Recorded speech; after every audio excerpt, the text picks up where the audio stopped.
Bismillahirrahmanirrahim. Assalamualaikum warahmatullahi wabarakatuh. Alhamdulillahi rabbil alamin. Wassalatu wassalamu ala sayyidina Muhammadin wa ala alihi wa sahbihi wa dzurriyyatihi wa ummatihi ila yaumiddin. Wa ba'du. Saudara-saudariku, pernah tahukah Anda bahwa Nabi Zakaria alaihi salam pernah diuji oleh Allah Subhanahu wa taala dengan begitu lama belum mendapati keturunan? Pernah tahukah Anda bahwa istri Nabi Zakaria alaihi salam bahkan divonis secara medis dan tinjauan klinis bahwa beliau tidak akan mungkin mendapati keturunan selain sudah menopause pada saat itu, pun demikian secara medis beliau divonis mandul. Pernah tahukah Anda bahwa Allah Subhanahu wa taala kemudian menggugurkan perkiraan-perkiraan medis dan tinjauan klinis yang dimaksudkan dengan menganugerahi Nabi Zakaria alaihissalam, seorang anak yang kelak diberi nama bahkan oleh Allah langsung dengan Yahya, dan menjadikan istri beliau yang menurut klinis tadi tidak mungkin mendapati keturunan, namun diberikan dengan izin Allah Subhanahu wa taala kemampuan untuk mengandung. Pernah tahukah Anda bahwa kisah Nabi Zakaria ini dibuka oleh Allah Subhanahu wa taala sebagai pelajaran bagi setiap insan beriman sampai di masa depan yang mengalami peristiwa serupa agar melakukan satu amalan yang dikerjakan oleh Nabi Zakaria alaihissalam. Edisi saat ini, pernah tahukah Anda, pertanda akan menggali rahasia di balik kedalaman amalan Nabi Zakaria untuk mendapatkan keturunan sebagai anugerah dari Allah Subhanahu wa taala. Saudara-saudariku, Allah Subhanahu wa taala mengawali firman-Nya untuk bisa memberikan anugerah terindah kepada Nabi Zakaria tadi dengan kalimat yang sangat luar biasa sebagai pelajaran untuk kita semua. Quran surah ke-19 ayat yang kedua. Dzikru rahmati rabbika abdahu Zakaria. Kata Allah di surah ini, surah Maryam, di pembuka ini, aku akan sampaikan, aku akan ingatkan. Ingat, zikir itu adalah segala hal yang mampu mengingatkan kita kepada Allah Subhanahu wa taala, yang mampu mendekatkan kita kepada Allah Subhanahu wa taala. Seakan Allah memberi pesan, dengan informasi yang aku sampaikan ini harus membuat kalian lebih dekat denganku, kata Allah. Harus membuat kalian lebih yakin denganku. Harus membuat kalian lebih sadar bahwa segala hal tidak mungkin terjadi kecuali dengan kuasaku, kata Allah Subhanahu wa taala. Apa yang harus menjadikan kita ingat dan dekat dengan Allah Subhanahu wa taala? Rahmati rabbik. Kata Allah, rahmat Rabbmu. Rabb adalah nama Allah yang terkait dengan sifat rububiyahnya, yang merawat seluruh alam semesta termasuk kita di dalamnya, yang menyembuhkan saat sakit, memberikan rizki, memaafkan kalau salah, mengampuni kalau berbuat dosa. Dan kata Rabb ini dimintakan kepada kita untuk diingat oleh Allah disandingkan dengan kalimat rahmat. Bahwa dengan rahmat inilah Allah akan memberikan anugerah yang nyaris tanpa batas dalam kehidupan kita. Rahmat. Ya, dan kaidah rahmat ini ketika disampaikan kepada kita, perhatikan tafsir Quran bil Quran. Quran surah ke-19 ayat kedua ditafsirkan kemudian dengan Quran surah ke-39 ayat 53 tentang luasnya rahmat Allah Subhanahu wa taala. Qul ya ibadiyalladzina asrafu ala anfusihim la taqnatu min rahmatillah. Dalam kaidah dosa saja, jika seseorang berbuat dosa yang sangat melimpah, israf, itu dosa yang melimpah, ya, yang melewati batas. Bahkan kalau makan, Anda datang ke pernikahan, ada prasmanan, orang sekali, Anda 10 kali, itu israf. Ada orang berbuat dosa israf. Ya, kalau belum bohong, gak enak. Orang cuman bohong, dia pun mencuri, dia merampok, dia membegal, dia mabuk. Satu saat dia ingin kembali kepada Allah Subhanahu wa Ta'ala. Apa yang Allah sampaikan? La taqnatu mir rahmatillah. Jangan putus asa dari rahmat Allah Subhanahu wa Ta'ala. Innallaha yaghfiru dzunuba jami'a. Sungguh Allah dengan rahmatnya tadi akan mengampuni seluruh dosa-dosa jika orang itu mau kembali kepada Allah Subhanahu wa Ta'ala. Jadi kaidah rahmat di ayat tadi seakan ingin memberikan gambaran kepada Allah adalah berupa anugerah Allah yang begitu luas sifatnya.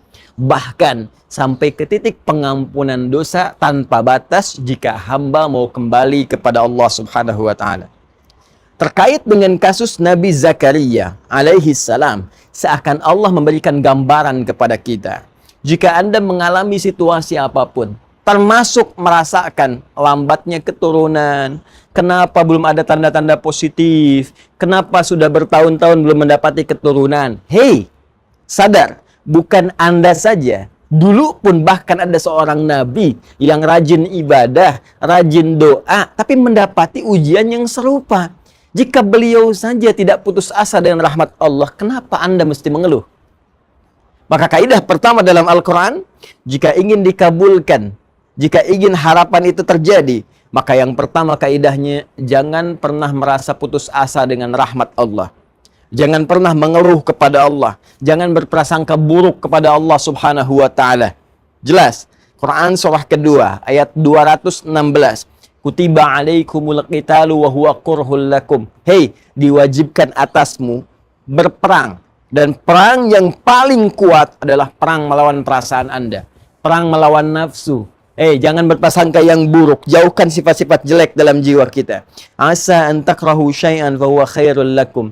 Boleh jadi Anda tidak menyukai sesuatu, di balik yang tidak Anda sukai ada satu hikmah kebaikan besar yang disiapkan oleh Allah untuk Anda. Wa asa an tuhibbu syai'an wa huwa syarrul lakum. Boleh jadi Anda mengharap-harap, menginginkan yang terbaik menurut Anda, di balik itu ada keburukan yang tidak Anda ketahui akan menimpa Anda. Wallahu ya'lamu wa antum la ta'lamun. Karena Allah Maha mengetahui masa depan, sedangkan daya pandang, daya tangkap Anda hanya untuk saat ini saja. Belum selesai, saudara-saudariku.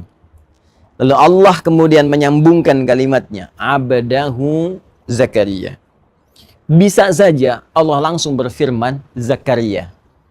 Tapi ketika disambungkan dengan kalimat abdun, itu adalah gelar tertinggi yang diberikan oleh Allah pada setiap insan beriman. Makhluknya yang bernama manusia yang mau mendekatkan diri kepada Allah Subhanahu wa Ta'ala dengan puncak ibadah.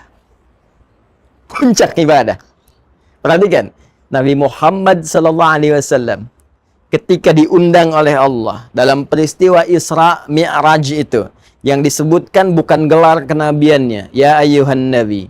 Yang disebutkan bukan gelar prestisius kerasulannya, ya ayyuhar rasul, tapi yang disebutkan kalimat abdunnya. Subhanalladzi asra bi'abdihi laila minal masjidil haram ilal masjidil aqsa alladzi barakna haulah. Quran surah ke-17 ayat yang pertama.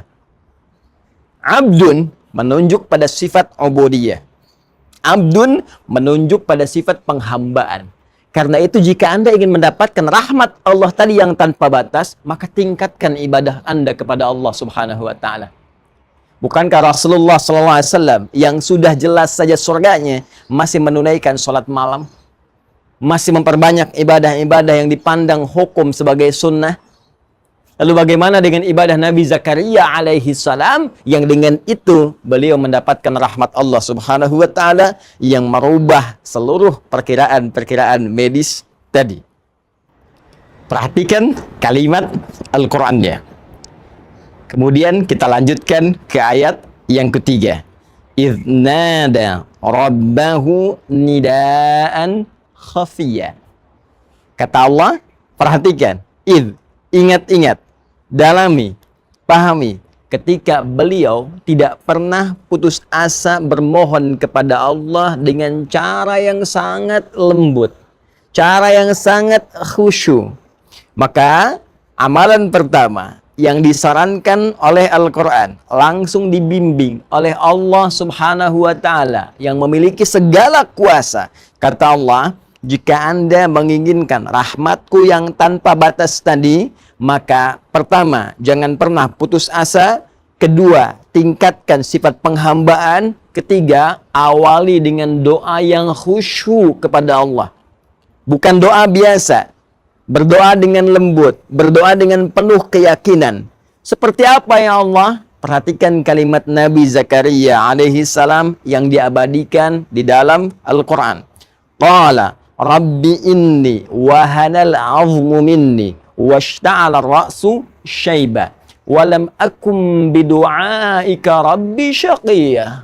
Allahu Akbar. Khusyuk, lembut, halus, dalam. Ya Allah, Rabb yang berjanji merawat saya, menyembuhkan kalau sakit, memaafkan kalau salah, mengampuni kalau berdosa, yang berjanji memberikan segala kebutuhan, jika itu memang saya butuhkan untuk maslahat dunia dan akhirat saya. Inni wahanal azmu minni washta'al ra'su syaiba. Sungguh sekarang ya Allah, keadaanku fisik telah lemah. Ya, rambut telah memutih, fisik telah letih. Walam akum bidu'aika rabbi syaqiyya. Namun sampai keadaan ini pun aku tak pernah putus asa dalam berdoa. Allahu Akbar. Anak kebayang nggak keindahan kalimatnya, sastranya? Ya, saya ilustrasikan begini. Ada sosok yang sejak berumah tangga, dalam keadaan fisik yang masih muda, rambut masih mengilat, itu belum dapat keturunan, sampai sepuh, tapi nggak pernah putus doanya. Saya kasih ilustrasi ya. Dan Allah, laisa kamitslihi syai', jauh dari apa yang kita gambarkan. Perhatikan baik-baik, saya berikan gambaran.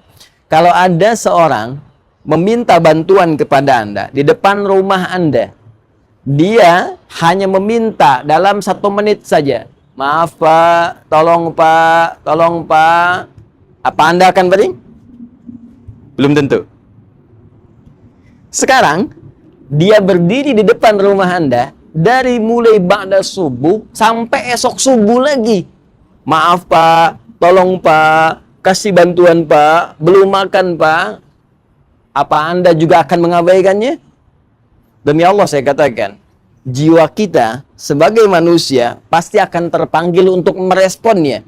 Jadi kalau manusia saja dengan segala keterbatasannya mau merespon, apalagi Allah yang sangat luas pemberiannya. Jadi cari doa yang dalam. Cari doa dengan bahasa yang menyentuh. Ya, ya Allah, aku telah berusaha seperti apa yang telah Engkau perintahkan, maka mohon kabulkan seperti apa yang telah Engkau janjikan. Jika dengan semua ini belum mampu mengabulkan apa yang telah Engkau kuasakan ya Allah, maka tunjukkan kepada hamba dengan cara apa lagi hamba mesti berikhtiar kepadamu. Dalam, kan? Dan belum selesai kalimat Al-Qur'annya. Wa inni khiftul mawaliya min wara'i.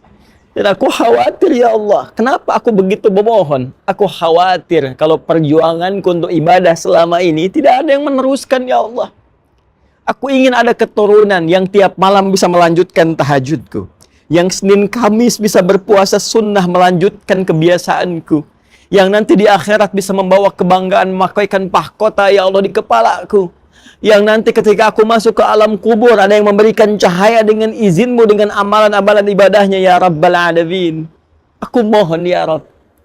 Wa kanat imraati aqira. Ya Allah, sedangkan mereka semua mengatakan mustahil aku punya keturunan karena istriku divonis secara medis monofos dan mandul. Fahabli min ladunka waliya. Maka aku mohon ya Allah, ketika mereka seluruh hamba mengatakan mustahil, maka anugerahkan darimu saja yang tidak punya batas kemustahilan. Indah doanya, teman-teman sekalian. Di sini Allah ingin mengajarkan kepada kita bahwa yang pertama, selain kita mencari redaksi doa yang indah, yang lembut, yang menampilkan sifat-sifat rasionalitas kebutuhan kita, pun demikian Allah mengajarkan kepada kita bahwa jika menghadapi situasi di mana setiap hamba berkata ini tidak mungkin terjadi, ini mustahil bisa hadir, ini rasanya tidak akan pernah bisa terjadi, maka pada saat itu Allah ajarkan pada kita, tinggalkan seluruh pendapat manusia, kembali kepada Rabbul Alamin, kepada Sang Pencipta kita, karena pada saat itu Allah ingin memberikan anugerah yang melampaui batas-batas kemanusiaan. Saking pentingnya anugerah ini, Allah ingin berikan sendiri tanpa campur tangan manusia. Awas, pelajari kaidah ini. Ingat, dan ini berlaku dalam situasi apapun. Dalam pekerjaan, dalam penyakit, dalam konteks rizki, dalam konteks kehidupan yang kita lalui. Jika ada manusia mengatakan kepada Anda, ini mustahil, ini nggak bisa, ini nggak mungkin, itu tanda langsung dari Allah. Tinggalkan pendapat manusia, segera beralih bermohon kepada Allah, karena Allah akan langsung memberikan anugerah kepada Anda tanpa perantara manusia. Sekarang, bagaimana caranya beralih kepada Allah, meminta seperti Nabi Zakaria tadi? Amalannya bagaimana? Kapan saat tepatnya berdoa tadi? Seperti apa keadaan kita meminta? Tidak tanggung-tanggung. Sempurna seluruh ajaran dari Al-Quran, memberikan sebuah keterangan, informasi, bimbingan, langsung juga dilengkapi dengan contoh. Buka Quran surah ketiga, Ali Imran ayat 38 sampai dengan 39.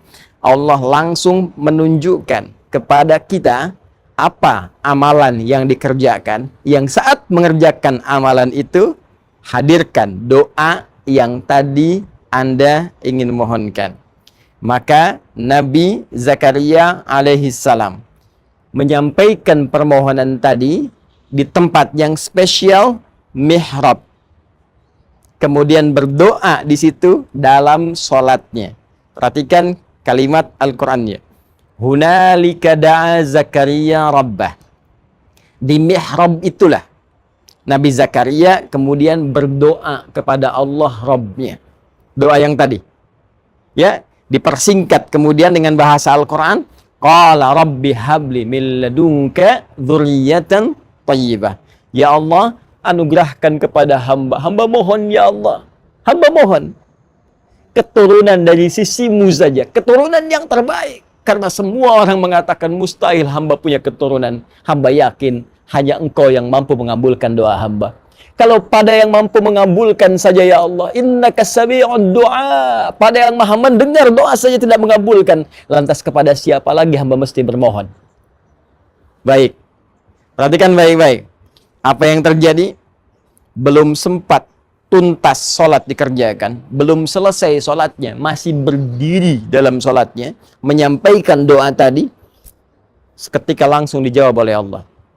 Berdiri bahasa Arabnya qaimun, masih sholat yusolli, ayat 39-nya. Fanadatul malaikatu wa huwa qaimun yusolli fil mihrab. Maka tiba kemudian, baru selesai doa, belum selesai sholat, datanglah kemudian malaikat, sedangkan beliau masih berdiri dalam sholatnya, belum selesai sholatnya. Annallaha yubashshiruka bi Yahya. Allah kasih kabar gembira, istrimu akan mengandung, kamu akan punya anak, bahkan namanya langsung diberikan oleh Allah Yahya, artinya hidup. Yang mustahil menurut manusia akan terlahir dari rahim seorang perempuan yang sudah monofos dan mandul, bayi yang hidup, kata Allah tidak ada yang mustahil bagiku, jadi dan hidup dia. Karena itu pelajaran selanjutnya buat mihrab, tempat terbatas yang membuat kita fokus untuk ibadah. Mihrab bukan hanya ada di masjid sebagai tempat imam. Kenapa imam berada di mihrab? Karena imam selain memimpin sholat, menyampaikan doa kepada Allah, juga dengan adanya di tempat itu, menurut keterangan Al-Quran, akan cepat doanya didengar oleh Allah Subhanahu wa Ta'ala. Kita bisa membawa mihrab ke rumah, tapi bukan yang di masjid dibawa ke rumah, bukan, ya. Anda bisa bikin area kecil menghadap ke kiblat. Jadikan sebagai mihrab, tempat khusus untuk ibadah saja. Hei, buka handphone, pasang status, keluar dari situ. Ngobrol-ngobrol, makan, minum, keluar dari situ. Hanya untuk ibadah saja. Baca Al-Quran, tahajudnya, doanya, lakukan di situ. Walaupun hanya sehamparan sejadah, tak ada masalah. Ya, rumah Anda ataukah dikontrakan, nggak ada ruangan, hamparan sejadah. Di situ Anda bermohon kepada Allah Subhanahu wa Ta'ala. Minta. Mohon. Maka apa yang terjadi?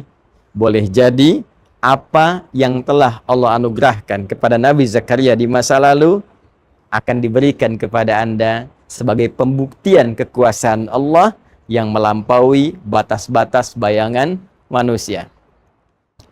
Dan seluruh paparan tadi kemudian disajikan oleh Al-Quran dengan sajian yang padat di satu ayat Quran surah ke-21 Al-Anbiya, kisah para nabi, ayat 90.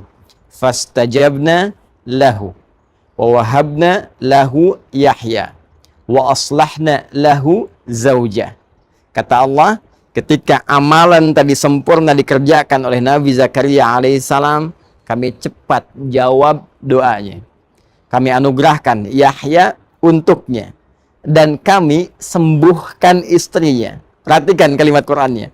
Kami sembuhkan, perbaiki keadaan istrinya. Yang kata medis mustahil, kata Allah, tak ada yang mustahil bagiku. Sembuh. Innahum kanu yusari'una fil khairat wa yad'unana raghaban wa rahaba wa kanu lana khashi'in. Lalu ditutup dengan sangat indah, mengingatkan lagi amalan Nabi Zakaria tadi. Apa kata Allah? Kesimpulannya, kalau Anda ingin mendapatkan rahmat yang luas tadi, maka innahum kanu yusari'una fil khairat. Kebiasaan mereka itu cepat merespon segala kebaikan. Maka mulai sekarang siapkan agenda-agenda kebaikan. Cepat, jangan tunda. Setelah dengar ceramah ini, siapkan. Saya malam akan tahajud insya Allah. Saya akan baca Al-Quran. Saya akan berinfak, bersedekah. Lalu di sela-sela amalan tadi, sisipkan doa Anda sesuai kebutuhan yang Anda harapkan. Jika terkait berkelindan dengan anugerah keturunan tadi, cepat mintakan sebagaimana Nabi Zakaria pernah memohonkannya. Ya, dan mereka wa yad'unana raghaban wa rahaba, dan mereka bermohon kepada kami dengan penuh harap dan khusyuk. Maka jangan sekedar doa, jangan simpel saja, ya Allah pengen begini, tidak. Minta dengan penuh harap, minta dengan khusyuk, ya. Wa kanu lana khashi'in, dan sungguh mereka mengerjakan setiap amalan bahkan doa tadi dengan khusyuk, dengan penuh kedalaman hati dan jiwa. Saudara-saudariku, itulah Nabi Zakaria dengan segala contoh yang telah Allah sampaikan dalam uraian firman-Nya, menjadi sebuah titian kepada kita yang memberikan sebuah harapan dengan jaminan kebenaran yang dipastikan. Pernah tahukah Anda? Assalamualaikum warahmatullahi wabarakatuh.